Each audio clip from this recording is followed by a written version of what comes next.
নমস্কাৰ সন্মানীয় বন্ধু বান্ধৱীসকল, আমি এবিধ শীতৰ অত্যন্ত উপাদেয় পাচলি বা উপকাৰী পাচলি এই গাজৰৰ কেনেকৈ কৰোঁ, আমি জৈৱিক পদ্ধতি কেনেকৈ কৰোঁ সেই বিষয়ে আজি ৰেকৰ্ডিং কৰিবলৈ ওলাইছোঁ।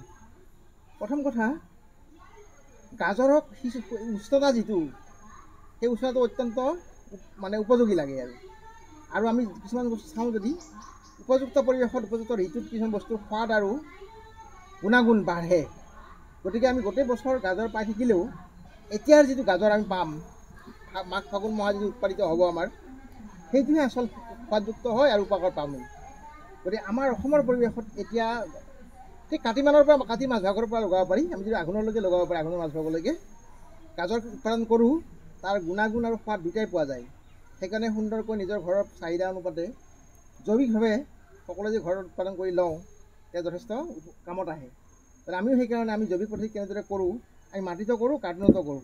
গতিকে কাৰ্টুনত আমি কেনেকৈ কৰোঁ, আমাৰ পদ্ধতিটো এতিয়া শ্বেয়াৰ কৰিবলৈ ওলাইছোঁ। প্ৰথমতে এইটো আমাৰ এটা মাছৰ কাৰ্টুন, আমি পিছফালে ফুটা কৰি লৈছোঁ, ফুটা কৰি ল'ব লাগিব পানীৰ কাৰণে। আৰু এতিয়া আধা কৰি লৈছোঁ, আমি ডাঙৰ কাৰ্টুন নহয়। আধা কৰি লোৱাৰ কাৰণ হ'ল কি, গতিকে ডাঙৰ কাৰ্টুন হ'লে কি মাটি বহুত লাগে, সেইখিনি মাটি অপব্যয় হয়।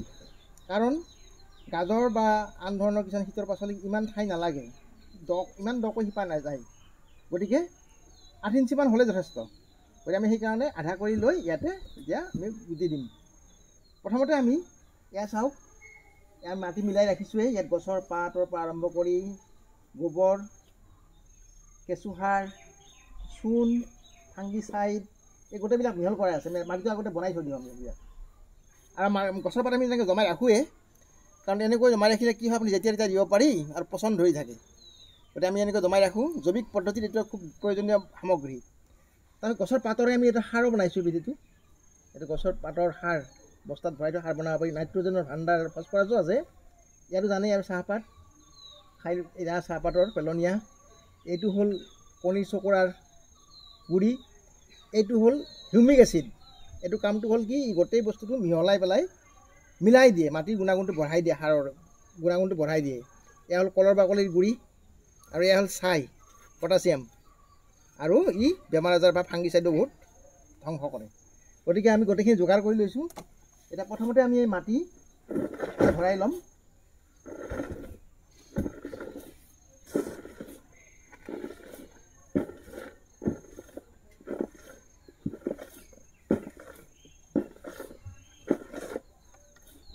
মাটিখিনি বালিৰ পৰিমাণ ঠিকে ৰাখিব লাগে, কাৰণ ই হ'ল তলফালে বাঢ়ি যোৱা উদ্ভিদ।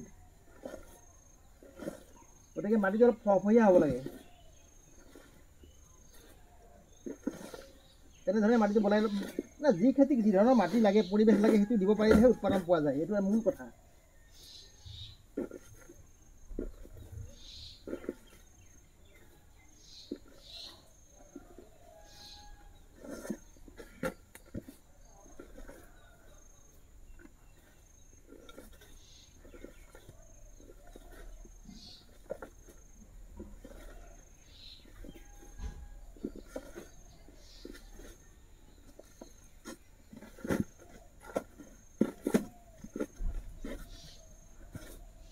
অকণমান লাগিব আৰু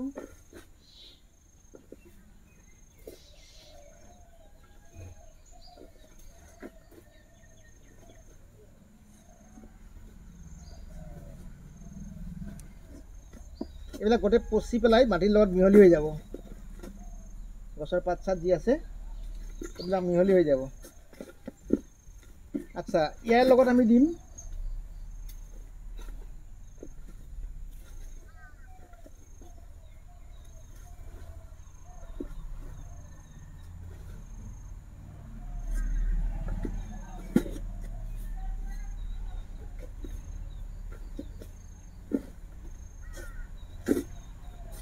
এতিয়া আমি আৰু অতিৰিক্তভাৱে কিছুমান ইয়াতে উপাদান যোগ কৰিম। প্ৰথম কথা হ'ল কি, এইখিনি আমি ৰাখিছোঁ বনাই, ৰাখিছোঁ কি, মাটিটো আমি এইখিনি চাৰ্ফেচৰ ওপৰত দিম আৰু গুটিটো দি উঠি দিম। ইয়াৰ চালঙি আমি চালি ৰাখিছোঁ।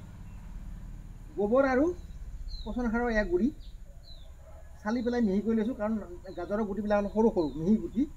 যাতে ইয়াক গজাত অসুবিধা নহয়, অংকুৰিত হোৱাত অসুবিধা নহয়, সেইকাৰণে আমি ইয়াক চালনীৰে চালি পেলাই মিহি কৰি দিম, ওপৰত দিম এইটো। আচ্ছা, এয়া আমি কলৰ বাকলিৰ গুড়ি দিলোঁ। তাৰপিছত এয়া ছাই, ইয়াৰ পিছত এয়া জৈৱ সাৰ, পাত পচা সাৰ, এয়া হ'ল পেলনীয়া চাহপাতৰ গুড়ি, কণীও আছে ইয়াতে লগত, কণী বাকলিও। তাৰপিছতে এয়া আপোনাৰ কণী চকুৰাৰ গুড়ি, কণী বাকলিৰ। আচ্ছা, এই গোটেইখিনি বস্তুক এইটোৱে হিউমাছ তৈয়াৰ কৰি দিব। এইটো হ'ল হিউমিক এচিড, এইটো অৰ্গেনিক বস্তুৱে। ই গোটেই এটা ৰসায়ন প্ৰক্ৰিয়াটো কৰি পেলাই এই মাটিটোক উৰ্বৰ কৰি তুলিব। গোটেই সাৰখিনি উপযুক্তভাৱে যাতে উদ্ভিদে পায় সেইটো অৱস্থালৈ আনিব। গতিকে আমি এইটো অলপ এইখিনিকে মিহলাই ল'ম গোটেইখিনি। হাত ব্যৱহাৰ কৰিব লাগিব, নহ'লে নহয়।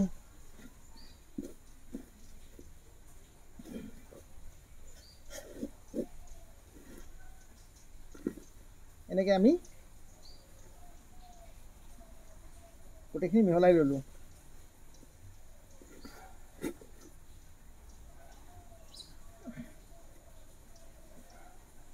এতিয়া আমি ছাৰফেচটো সমান কৰি ল'ম।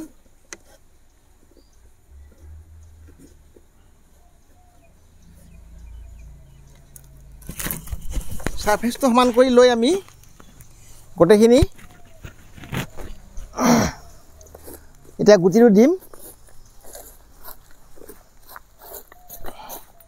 প্ৰথম কথা, ইয়াৰ গুটিটো হ'ল খুব মিহি গুটি, সৰু গুটি, সেইকাৰণে ওপৰৰ মাটিটো আমাৰ মিহি হ'লে ভাল। সেইকাৰণে আমি এই মাটিটো ৰাখিছোঁ। চালনীৰে চালি এই গুড়ি কৰি ৰাখিছোঁ আমি।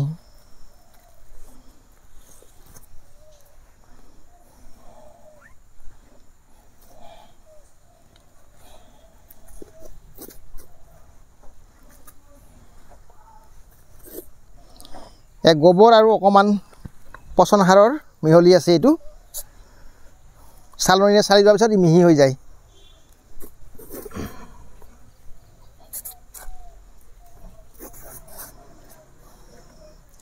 এতিয়া ছাৰফেচটো সাজু হৈ গ'ল, পূৰা উপৰিভাগ সাজু হৈ গ'ল। এতিয়া আমি গুটি দিম। এয়া আমি এটা চিড কোম্পানীৰ পৰাই গুটি আনিছোঁ। এইটো অৰ্গেনিক বজাৰ বুলি কয়। ইয়াতে সৰু সৰুকৈ ইহঁতে এনেকৈ পেকেট কৰে।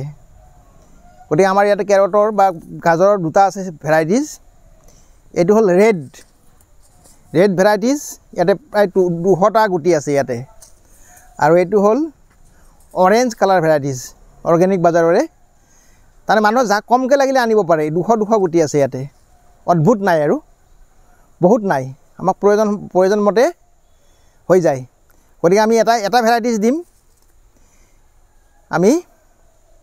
মই ৰেড ভেৰাইটিজটো দিম এতিয়া ইয়াতে।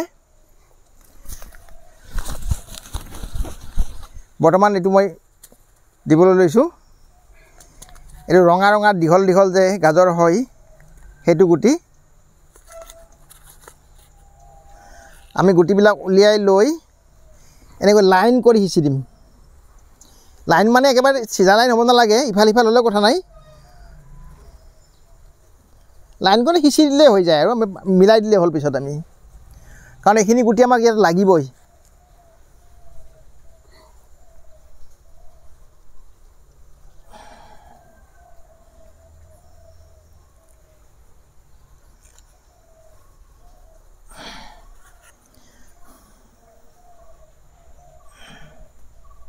মিলাই দিলোঁ আমি এনেকৈ।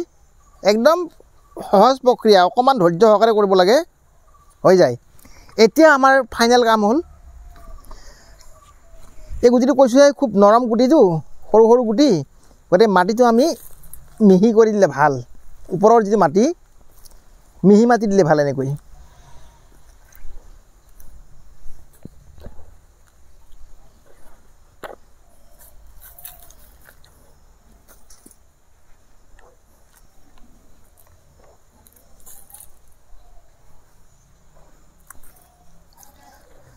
1.5 সেণ্টিমিটাৰ মান হ'লে হৈ গ'ল ওপৰত, খুব বেছি ডাঠ কৰি দিব নালাগে।